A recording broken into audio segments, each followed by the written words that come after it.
This is the Meade LX9T 8-inch advanced coma-free ACF with a AutoStar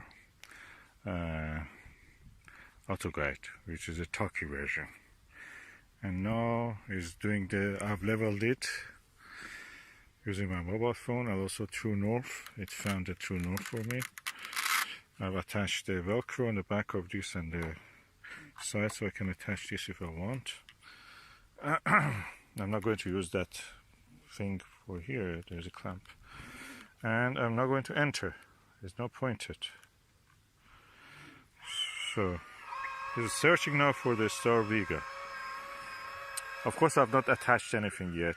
No, as you can see, no bifocal tube, no diagonal, no nothing else. Okay, I'm just letting it do its job. As you can see, this daylight, of course, you cannot see much. So I just say that I agree with it. That is a Star Vega, and I'll let it go now for the Star Capella. And he's looking now for the Capella.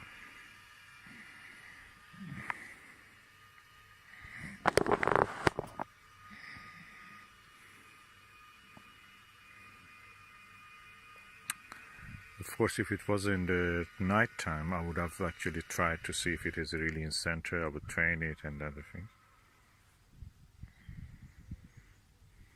It's correcting itself. Okay, okay, now press enter if you see it. Of course, I cannot see the Capella at this time of the day. The sun has just set, so it's not visible. But let's just say enter. I agree with it. So now align successful. Object. Okay. I want to see the object. So let me see what object it has. Press the enter object, and now it goes to solar system. And I say again enter, and this goes to all the objects in the solar system that are in the library of this. So Mercury, no. Oh, sorry, I have to go here actually. It's a weird system. Mercury, Venus, you have to press this and this. Venus, Mars. I'm testing it just to see Jupiter. Jupiter must be around somewhere in the horizon, above the horizon. So I enter. It must be in that direction somewhere. If it goes into that direction, that means it's working. So I enter. It's calculating. It's giving me some information about it.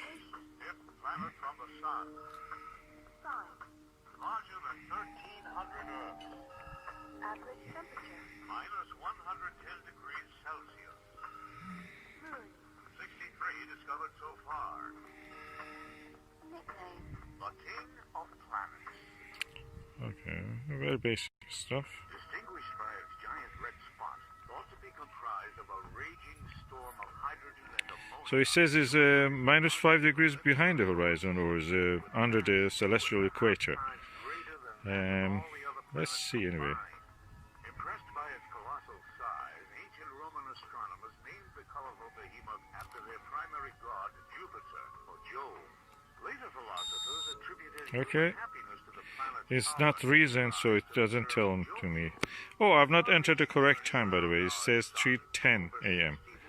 The time now is around, around 9 o'clock. Let me just enter the correct time. That's another session.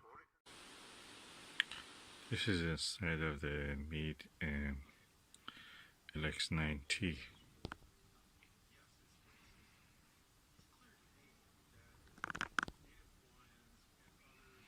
You can see the baffle inside the secondary pathway. I recommend when you get a telescope, a Meade telescope with GO2 system, reset the AutoStar. You go to the mode and go down using these scroll buttons here, and you go down or up and find reset. You have to reset it. Then when you want to operate every time, I think you have to go first. Set the date, then set the time, saving, summertime, 1 hour ahead or behind, which is winter normal time. And that's it. And then you go for the alignment again, and auto align, or 2-star. I'm using 2 stars, and adjusted the telescope toward the magnetic north using my mobile phone. Hopefully that's correct. And now I'm entering and let it go to find where it was. Achernar. Okay, I don't want the stars I can see here. Is one of them is that star, which is the, you see the center. That's the Arcturus. So I go down.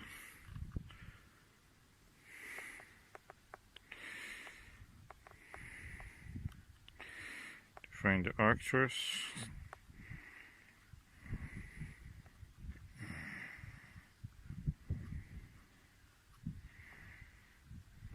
Antares must be also visible beside the Jupiter, but I'm going for Arcturus. Arcturus is here, and let us see if it is correct. Now I can find it. Okay, it's turning toward the right direction. I want to turn on the flash so you can see. Okay, that's the direction, is almost right. So when it goes there and points to the Arcturus, that is rising. I think that is almost right. I think it's around 2-3 degrees wrong. I have to press it and bring it to that position. I will do it. Okay, the Arcturus is now at the field of view. Of course, I don't know if you can see it, but anyway, it's in the field of view at the center. And I use the focal reducer just to make the wide field of view. So I'm now entering, so it knows that's a star. So I'm now going for the second star. Let me see what star I can choose. So for telescope, I've attached the auto star, the Velcro to the body. It's like magnet, as if it attracts to it. And for the second star, I'm going to choose the star which is right above our head. Let me turn off the flash. Yeah, that's the star you see there in the center. That's Vega. And I'm going to use that.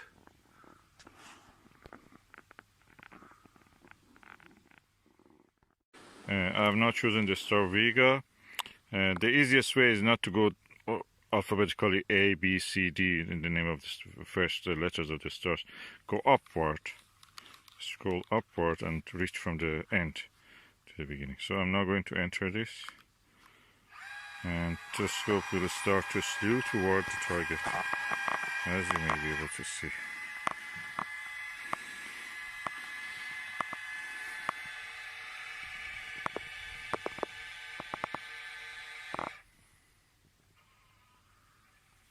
We're almost trying to find it. Of course, I will try to help it because it's the first time I'm using this with this system. So I have to bring it to the center. I will do that. For the second star, I noticed that the Vega was covered with the clouds, so I just chose the Antares. Over there, beside the brightest dot that you see is Jupiter. So what I'm going now is to press enter,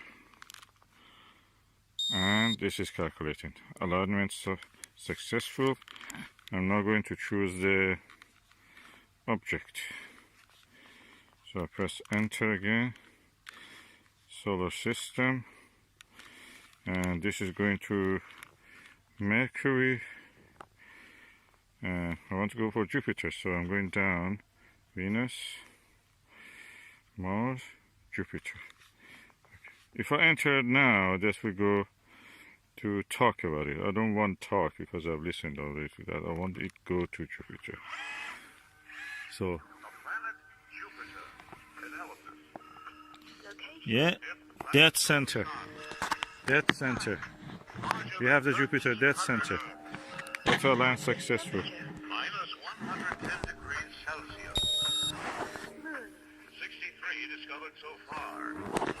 Amazing. I have it at the center now. Of planets. Oh, lovely. Okay, what is important is that in not just centering them, it's tracking them. That's very important.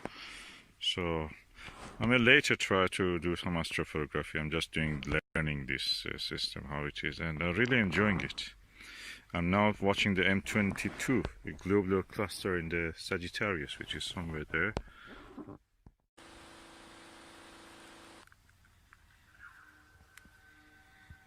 planet Saturn.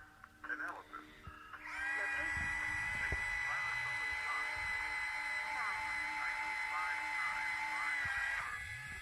Classification. A gas giant. 60 and counting. Nickname. The Lord of the Rings.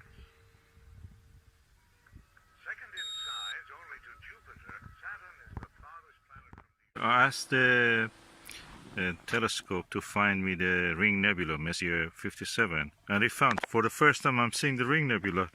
It's, with the averted vision is clearly there.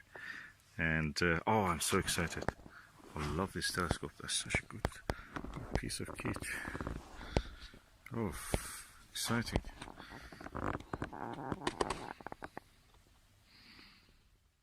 I'm now seeing the M13. I don't remember, have I seen M13 before in the binocular? Probably at 1240 I had. Never saw it with a telescope. That's clear, it's there. It's a very fuzzy thing. It looks like a comet, but it doesn't. I have to really darken up my eye, but there is a little light here, as you can see. And anyway, it's beautiful. It's there.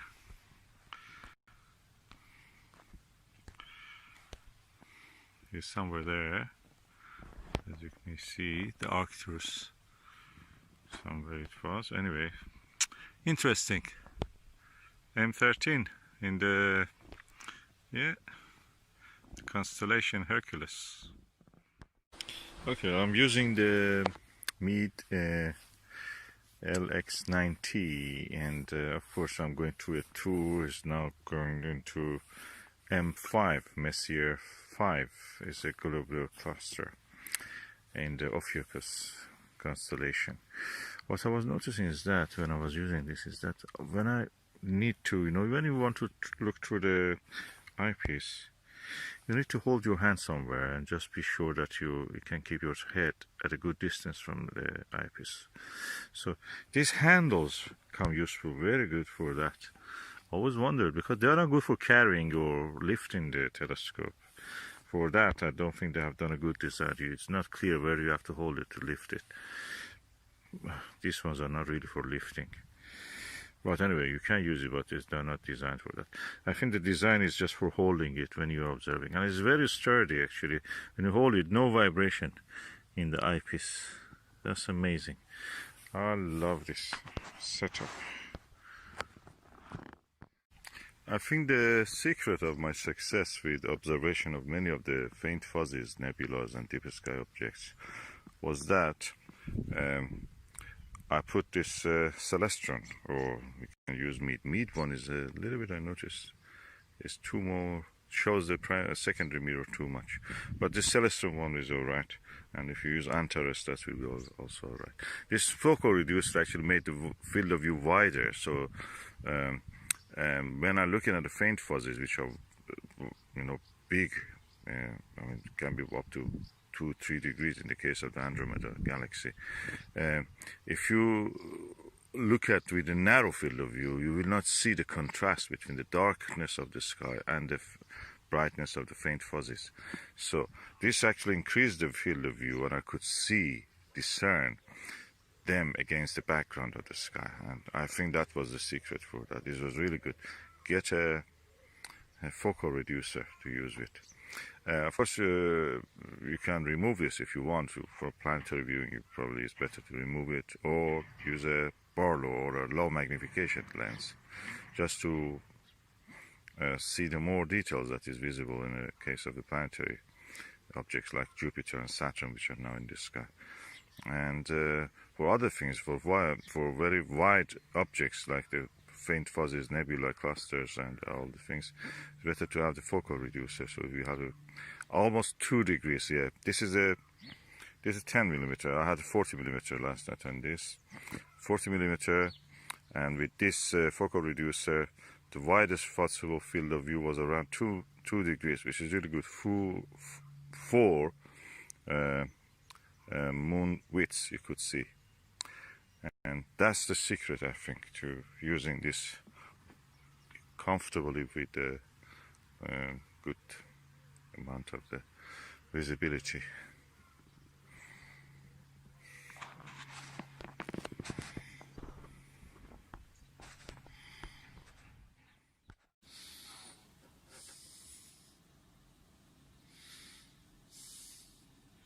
You ever feel like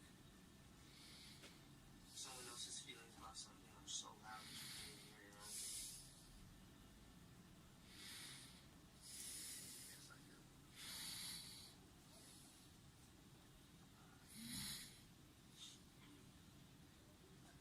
Nowhere. Solid. With your teacher? No. Yeah, good.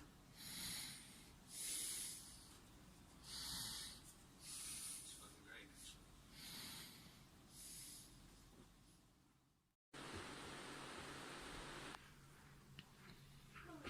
One of the moons of the Jupiter is now very close to it. It's probably Io. I tried to capture it in a photo.